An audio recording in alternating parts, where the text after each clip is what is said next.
नमस्कार मित्रांनो. आजच्या या व्हिडिओमध्ये मी तुम्हाला ॲग्रीस्टॅक फार्मर आयडी कशी बनवायची या संदर्भात माहिती सांगणार आहे. त्यामुळे व्हिडिओ शेवटपर्यंत बघा आणि नवीन अपडेटसाठी आपल्या या महा हेल्पलाईन यूट्यूब चॅनलला देखील सबस्क्राईब करून घ्या. चला तर मग मित्रांनो व्हिडिओला सुरुवात करूया. तर बघा मित्रांनो, सुरुवातीला तुम्हाला गुगलवर यायचं आहे आणि तिथे सर्च करायचे agristack.co. त्यानंतर एंटर दाबायचं आहे. एक वेबसाईट ओपन होईल. वेबसाईट ओपन झाली की त्यानंतर तुम्हाला खाली स्क्रोल करायचं आहे. या ठिकाणी महाराष्ट्र फार्मर रजिस्ट्री असं जे बटन आहे त्यावर क्लिक करायचं आहे. त्यानंतर नवीन एक पोस्ट ओपन होईल. त्यामध्ये आपल्या महाराष्ट्र ॲग्रीस्टॅकची सविस्तर अशी माहिती सांगण्यात आलेली आहे. ती माहिती तुम्ही वाचू शकता. त्यानंतर तुम्हाला असं खाली स्क्रोल करायचं आहे. या ठिकाणी तुम्हाला ऑफिशियल वेबसाईट दिसेल. याच वेबसाईटवरून महाराष्ट्र ॲग्रीस्टॅकचा ॲक्सेस घेता येतं. त्यामुळे या लिंकवर क्लिक करा. लिंकवर क्लिक केल्यानंतर ॲग्रीस्टॅक महाराष्ट्राचं ऑफिशियल वेबसाईट ओपन होईल. त्या वेबसाईटवरूनच तुम्हाला तुमची फार्मर आयडी काढता येणार आहे. या ठिकाणी आता तुम्हाला लॉग इन विथ CSE या लिंकवर क्लिक करायचं आहे.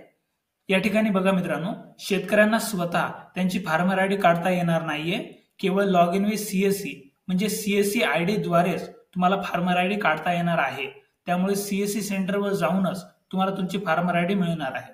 याची प्रोसेस आता आपण पाहूया. तर बघा मित्रांनो, लॉग इन विथ CSE या लिंकवर क्लिक करा. त्यानंतर थोडंसं लोड घेईल. या ठिकाणी तुम्हाला तुमची युजर आयडी आणि पासवर्ड टाकायचा आहे. त्यानंतर या ठिकाणी कॅप्चा टाकायचा आहे. कॅप्चा बरोबर टाका, चुकू शकतो. कॅप्चा बरोबर टाकल्यानंतर चेक करायचं आहे. त्यानंतर साइन इन या बटनावर क्लिक करायचं आहे. साइन इन वर क्लिक केल्यानंतर CSE द्वारे तुम्ही ॲग्रीस्टॅक महाराष्ट्राच्या पोर्टलवर याल. त्यानंतर मित्रांनो, अशा प्रकारे ॲग्रीस्टॅकची वेबसाईट ओपन होईल. या ठिकाणी तुम्हाला आधार नंबर ऑथरायझेशन हे जे दिलेलं आहे त्या ठिकाणी शेतकऱ्याचा आधार नंबर टाकायचा आहे. या ठिकाणी बघा मी आधार नंबर टाकतो. अशा प्रकारे शेतकऱ्याला OTP जाईल. त्यानंतर तुम्हाला या ठिकाणी OTP टाकायचा आहे. OTP टाकल्यानंतर व्हेरीफाय या बटनावर क्लिक करायचं आहे. थोडंसं लोडिंग घेईल. त्यानंतर शेतकऱ्याचं आधार कार्ड व्हेरीफाय होईल. या ठिकाणी बघा मित्रांनो, नवीन एक टॅब ओपन झालेला आहे. या ठिकाणी तुम्हाला शेतकऱ्याचा मोबाईल नंबर टाकायचा आहे. मोबाईल नंबर टाकल्यानंतर शेतकऱ्याच्या मोबाईलवर एक OTP येईल. तो OTP तुम्हाला येथे टाकायचा आहे. त्यानंतर व्हेरीफाय हे जे बटन आहे त्यावर क्लिक करायचं आहे. त्यानंतर शेतकऱ्याचा मोबाईल नंबर व्हेरीफाय होईल. या ठिकाणी तुम्ही शेतकऱ्याचा ईमेल ॲड्रेस देखील टाकू शकता. हे ऑप्शनल आहे, टाकलं नाही तर जमतं. यामध्ये फार्मर डिटेल्समध्ये शेतकऱ्याचे पूर्ण नाव आधार प्रमाणे दिसेल. या ठिकाणी तुम्हाला लोकल लँग्वेजमध्ये म्हणजेच मराठीमध्ये शेतकऱ्याचं नाव टाकायचं आहे. त्यानंतर तुम्हाला शेतकऱ्याची कास्ट निवडायची आहे.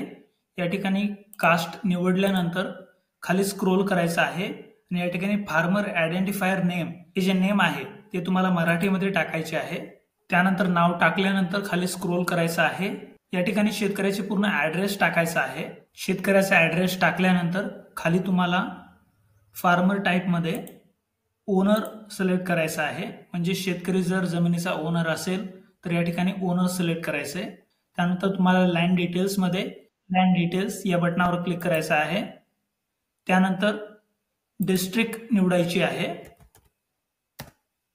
त्यानंतर तालुका निवडायचा आहे. शेवटी या रकान्यामध्ये शेतकऱ्याचं गाव निवडायचं आहे. त्यानंतर क्लिक करायचं आहे.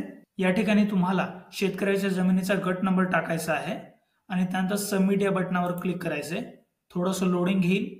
या ठिकाणी सिलेक्ट ओनर आणि आयडेंटिफायर नेममध्ये तुम्हाला शेतकऱ्याचं नाव निवडायचं आहे. नाव निवडल्यानंतर थोडंसं लोडिंग घेईल आणि त्यानंतर शेतकऱ्याचे पूर्ण गट नंबर या ठिकाणी येतील.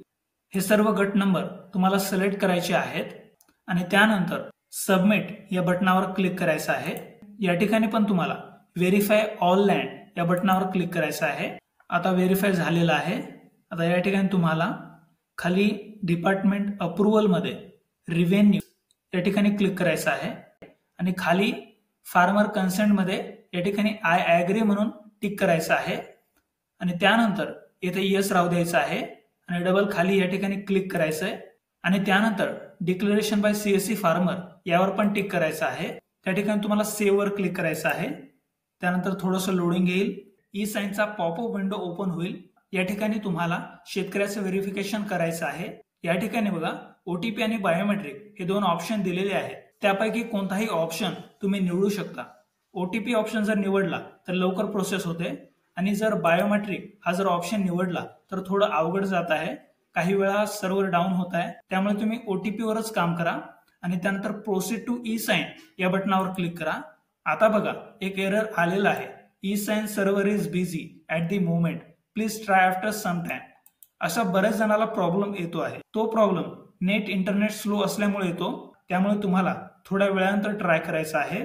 थोडा वेळ वाट बघूया आणि त्यानंतर ई साइनची प्रोसेस कंप्लीट करूया. आता बघा मित्रांनो, थोड्या वेळानंतर मी ट्राय केल्यानंतर हे ई साइनचं पेज ओपन झालेलं आहे.